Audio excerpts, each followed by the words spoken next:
दोस्तों नमस्कार, मेरा नाम है संजय वैष्णव। आप देख रहे हैं एनवीटीवी। इस वक्त मैं हूं पिपरिया हथवास ग्राम पंचायत की सरजमी पर और यहां पर अभी ग्रामीण प्रीमियर लीग सीज़न 1 जो कि नाइट टूर्नामेंट था क्रिकेट टेनिस बॉल का, उसका समापन हुआ। हथवास की जो टीम है वो इस टूर्नामेंट की विजेता टीम रही।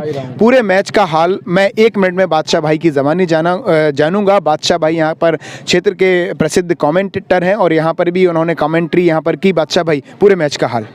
बिल्कुल, चूँकि ये आपकी जानकारी के लिए बता दूं, जो भी एनवीटीवी के माध्यम से लगातार जुड़े रहे हैं यूट्यूब पर, उनकी जानकारी के लिए बता दूं, जीपीएल सीजन 1 ग्रामीण प्रीमियर लीग एक शानदार पहल की गई। वास्तव में पूरी आयोजन समिति बधाई की पात्र और इस टूर्नामेंट के जो संरक्षक हैं, चूँकि पहचान के मोहताज नहीं हैं, युवा हृदय सम्राट, युवा तरनाई, युवा पीढ़ी की उभरती हुई आकांक्षा के प्रतीक युवा हृदय सम्राट, जिनका संरक्षण इस टूर्नामेंट में मिला है।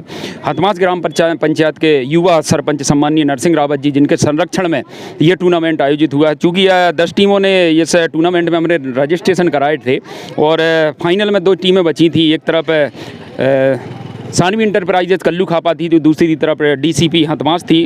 और पहले बल्लेबाजी करते हुए सानवी इंटरप्राइजेज ने निर्धारित 12 ओवर में 81 रन बनाए। 82 की चुनौती थी और चूँकि लो स्कोर था, आसानी से इस लक्ष्य को हासिल कर लिया है डीपीसी हथवास ने और इससे पहले सीजन की सिरमौर बनी है। और एक बार फिर बधाई के पात्र हैं हमारे युवा हृदय सम्राट, इस टूर्नामेंट के संरक्षक। और 2 लाइनें उनके लिए ज़रूर कहूँगा, आदरणीय नरसिंह रावत जी के लिए, कि चाहतों का जहान जिंदाबाद, चाहतों का जहान जिंदाबाद और इस इलाके की शान जिंदाबाद, और आप में एक अच्छे इंसान की झलक दिखाई देती है, आदरणीय नरसिंह रावत जी जिंदाबाद। जैसा कि बादशाह भाई ने अभी जो तारीफ़ों के पुल बांधे हैं और निश्चित ही मैंने भी यहाँ पर मैच का हाल यहाँ पर लिया। मैं आज यहाँ पर दूसरी बार आया हूँ, मुझे बड़ा अच्छा लगा। जैसे ही नरसिंह रावत नाम आ रहा था तो युवाओं के हाथों से अपने आप तालियां बज रही थी। ऐसी शख्सियत से मैं आपको रूबरू कराने जा रहा हूँ। क्योंकि देखिए, युवा जनप्रतिनिधि बहुत ही कम हमको दिखाई देते हैं, ख़ास तौर से इस 21वीं सदी में। खेलों को सपोर्ट करना हो और उसके साथ साथ ग्राम पंचायत में जनप्रतिनिधि के रूप में काम करना हो, एक उभरते हुए नौजवान युवा के लिए बड़ी कड़ी चुनौती बन जाती है। सबसे बड़ी बात यह है कि लोग आपको चाहें, और वो मैंने नरसिंह रावत जी के लिए यहाँ पर देखी। उनके जो लोग थे ग्राम पंचायत के, बड़े जो युवा थे, काफ़ी प्यार है उनके दिलों में। नरसिंह रावत जी, सबसे पहले आपका बहुत बहुत स्वागत है एनवीटीवी में। आपको बहुत बहुत शुभकामनाएं इस पूरे टूर्नामेंट के लिए। मैं जानना चाहूँगा, इतना प्यार, इतना दुलार सभी के दिलों में आपके प्रति क्या है इसका राज? भैया बस सभी के साथ खड़े हैं। अच्छा।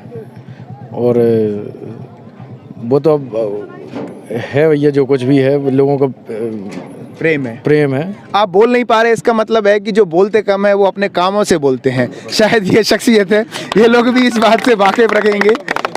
नरसिंह रावत जी, आप एक दरिया दिली यहाँ पर मुझे देखने को मिली। काफ़ी आपके प्रशंसक हैं और जब दिल से कोई इज्जत करता है तभी वो आपके लिए मददगार होता है। जब ये टूर्नामेंट प्रारंभ हुआ, किस तरह के सवाल और क्या कुछ आपके दिमाग में प्लान था?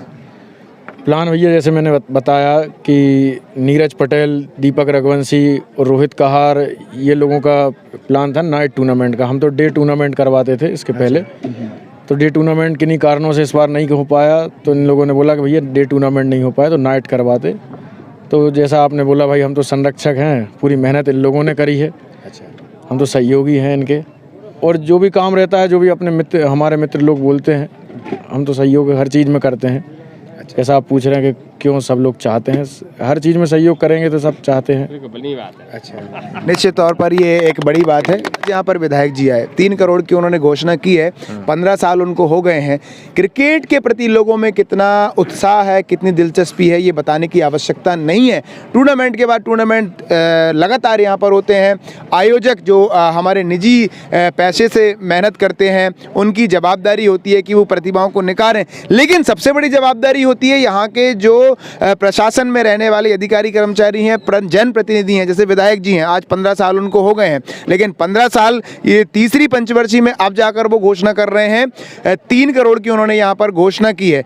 ये जिस तरह से काम हमारे क्षेत्र में हुए हैं, उससे लगता नहीं कि आने वाले 2 से 3 सालों में काम हो पाएंगे। तो कहीं ना कहीं आपको ये कहीं जनप्रतिनिधियों की कमी आपने महसूस की है कि? नहीं भैया, होंगे काम। जैसे मैं आपको बताऊं, हमारे यहाँ भी हमने खेल मैदान बनाया है और हथवास में मतलब 90 एकड़ छोटे घास की ज़मीन होने के बाद खेल मैदान नहीं था। ये तो निजी ज़मीन है, हमने सरकारी ज़मीन में भी एक खेल मैदान बनाया है हथवास में, जमाड़ा रोड पे। अच्छा, जी, जिस तरह से ये घोषणा हुई है, होएगा काम भैया। मैं खुद भी मतलब विधायक जी का प्रशंसक हूँ। आज जो कुछ भी कर रहा हूँ कहीं ना कहीं उन्हीं के संरक्षण में मैं भी हूँ। अच्छा, तो काम होंगे, मुझे विश्वास है। तो ये हम भी यही चाहते हैं कि जिस तरह से यहाँ के खिलाड़ी मेहनत कर रहे हैं, आप लोग मेहनत कर रहे हैं, पैसा लगा रहे हैं, समय लगा रहे हैं, बड़ा कठिन काम होता है, तो जनप्रतिनिधि हैं वो भी थोड़ी सी अपनी सोच लगाएं, अपनी एक जिम्मेदारी निभाएं, ताकि जो हमारी प्रतिभा है वो हमें आईपीएल में बड़े स्तर पर खेलते हुए मिले। बहुत बहुत धन्यवाद रावत जी आपका। मैं अब आता हूं बादशाह भाई के पास, क्या कुछ आप कहना चाहेंगे? आदरणीय, सिर्फ इतना कहना चाहूँगा, चूँकि जब आप आदरणीय भैया से बात कर रहे थे तो शब्द आया था कम बोलते हैं, तो आदरणीय भैया के लिए कहना चाहूँगा कि परिंदों को मिलेगी उनकी मंजिल एक दिन, परिंदों को मिलेगी उनकी मंजिल एक दिन, ये फैले हुए उनके पर बोलते हैं, और वही लोग रहते हैं खामोश अक्सर जमाने में जिनके हुनर बोलते हैं। बहुत बढ़िया। आपने देख लिया होगा कि कैसी शख्सियत है। आपका बहुत बहुत धन्यवाद भाई साहब। ऐसे ही मेरी शुभकामनाएं हैं, एनवीटीवी का प्यार आप सभी को मिलता रहे और आपके से प्रेरणा हम सभी को मिलती रहे। हम चाहते हैं ऐसे जनप्रतिनिधि निकलें जिनको वाकई में लोग, वोट करने वाले लोग उनको प्यार करें। बहुत बहुत धन्यवाद आप सभी का। अच्छा, अरे क्या बात है। एनवीटीवी की तरफ से आपका बहुत बहुत स्वागत है भैया। हमारी तरफ से आप रखें भैया, हमारे मेहमान हैं।